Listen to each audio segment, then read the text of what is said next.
বেঁচে থাকবো আর কয়দিন? এই দুনিয়া তো যে কোনো মুহূর্তে আমাকে ডাক দিয়ে নিয়ে যাবে।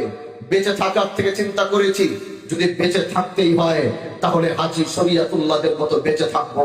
যদি বেঁচে থাকতে হয় তাহলে পীর মুস্তাফিজ আহমদ দুদু মিয়াদের মতো বেঁচে থাকবো। যদি বেঁচে থাকতে হয় বাঘের মতো 1 মিনিট বাঁচবো, শিয়ালের মতো 1000 মিনিট বাঁচতে চাই না ভাই আমার। এই শিবচরকে যদি আমরা ন্যায় এবং ইনসাফের যে আওয়াজ আমি দিয়েছিলাম, মাদক মুক্ত যে শিবচরের ঘোষণা করেছিলাম, আজ আমি সেখানে আমার জীবনটাকে বাজি রেখে আমি নেমেছি। আপনারা শুধু আমার সাথে আর পাশে থাকেন ইনশাআল্লাহ। আমি আপনাদেরকে কথা দিচ্ছি, আগামী 5 বছরে, আগামী যত দিন আল্লাহ আমাকে এই দায়িত্ব রেখেছে, আমি যতগুলো প্রতিশ্রুতি দিয়েছিলাম, আমি আমার প্রত্যেকটি প্রতিশ্রুতি 100% রক্ষা করার চেষ্টা করবো ইনশাআল্লাহ। প্রিয় ভাইরা আমার, আপনারা একজন আমাকে দাঁড়িয়ে বলেন যে হুজুর আপনাকে ভোট দিয়েছি, এই ভোটটি ব্যর্থ হয়েছে। যদি এই শিবচরের কেউ মনে করবে আমাকে ভোট দিয়ে ব্যর্থ হয়েছে, তাহলে সেদিন আমার আর এমপি থাকার আমি নিজেকে আর যোগ্য মনে করব না। কারণ আমার শত্রুও যেন রাতের বেলা ঘুমালে চিন্তা করে যে আসলে যাকে ভোট দিয়ে বা যারা ভোট দিয়ে তাকে এই শিবচরের এমপি বানিয়েছে, কাজটা খারাপ করে নাই, অন্তত ভালোই করেছে। এরকম চিন্তা চেতনা যেন শিবচরের প্রতিটা মা বোন, প্রতিটা মানুষের হয়, সেভাবেই আমরা কাজ করবো ইনশাআল্লাহ। প্রিয় ভাইরা আমার, লম্বা কথা আর বলবো না। এখান থেকে রাস্তা দিয়ে, এখানে একটি রাস্তার আবেদন আপনারা করেছেন। গত কয়েকদিন আগে 40 কোটি টাকার 20 কিলোমিটারের একটি বরাদ্দ আমার কাছে এসেছে। সেই 40 কোটি টাকার 20 কিলোমিটারের এই বরাদ্দ আমার কাছে কারো যাওয়া লাগে নাই। আপনারা আজকে আমি এখানে এসেছি, আপনারা আমাকে বলেছেন, কিন্তু আপনারা বলার আগে এই রাস্তা আমি জমা দিয়ে দিয়েছি। ভাই, আমরা কাজ করতে এসেছি, আমরা জনগণের টাকা দিয়ে পকেট ভারী করতে আসিনি।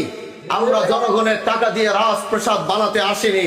আমরা জনগণের টাকা দিয়ে আমরা লুটপাট করে আমাদের টাকাগুলো বিদেশে পাচার করতে আসিনি। জনগণের টাকা জনগণকে বুঝিয়ে দিয়ে যাবো ইনশাআল্লাহ। জনগণের হক জনগণকে বুঝিয়ে দিয়ে যাবো ইনশাআল্লাহ। আমাদের আমানতদারিতা এমন ভাবে আমরা রাখবো, আমাদের আমানতদারিতা এমন ভাবে চলবে, আগামীর এই শিবচর থেকে রাজনীতি শুরু করেছে ইনশাআল্লাহ, এটার প্রভাব বাংলার 84,000 গ্রামে পড়বে ইনশাআল্লাহ।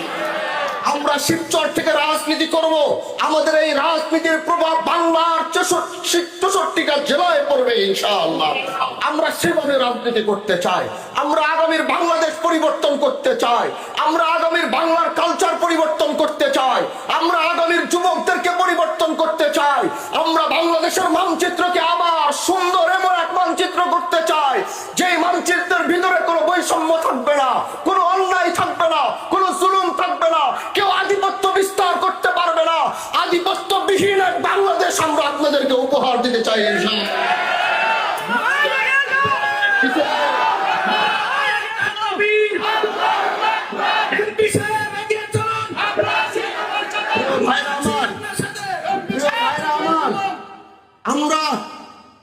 আমরা এই বাংলাদেশকে, আমরা শুধু, আমি আগেও বলেছি, আমি শুধু শিবচর নিয়ে রাজনীতি করতে আসিনি। আমার পূর্বপুরুষরা গোটা বাংলাদেশ নয়, গোটা ভারতবর্ষের নেতৃত্ব দিয়েছে।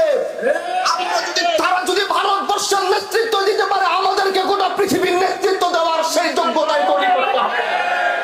গোটা বাংলাদেশ কেন, ইন্টারন্যাশনাল পলিটিক্সে আমাদেরকে ঢুকতে হবে। আমাদের এক একটা বক্তব্য CNN আসতে হবে, আমাদের এক একটা বক্তব্য বিবিসিতে আসতে হবে, আমাদের এক একটা বক্তব্য আল জাজিরা আসতে হবে, আমাদের বক্তব্য ওয়াশিংটনে বসে শুনবে, আমাদের বক্তব্য দিল্লিতে বসে শুনতে হবে। আমরা এই জন্য শুধু শিবচরের রাজনীতি করতে আসিনি। হাজী শরিয়তুল্লাহর এই রক্ত যতদিন বেঁচে থাকবে, কোন অন্যায়ের সাথে আপোষ করবে না ইনশাআল্লাহ। এজন্য পাশে থাকবেন তো আপনারা, বলেন সাথে থাকবেন তো ইনশাআল্লাহ। অন্যায় অবিচার আর কোনো প্রশ্রয় দেওয়া যাবে না। মাদক চলবে না, এটা আমাদের স্বীকৃতি ঘোষণা। এটার সাথে কোনো আপোষনামা হবে না, হতে দেওয়া হবে না। যেখানে মাদক সেখানে গর্জে উঠতে হবে যুবকদেরকে, এলাকার মুরব্বীদেরকে। অনেক হয়েছে, আর আগামীর যুবকদেরকে ধ্বংস হতে দেওয়া যাবে না। এবার প্রতিরোধ গড়ে তুলতে হবে। গোটা বাংলাদেশের সামনে শিবচরকে মাদক মুক্ত ঘোষণা করতে হবে। পারবো তো ইনশাআল্লাহ। আল্লাহ যেন আমাদেরকে কবুল করে। যারা আজকের এই সুন্দর আয়োজন করেছেন, আমি প্রত্যেককে আন্তরিক মোবারকবাদ জানাচ্ছি।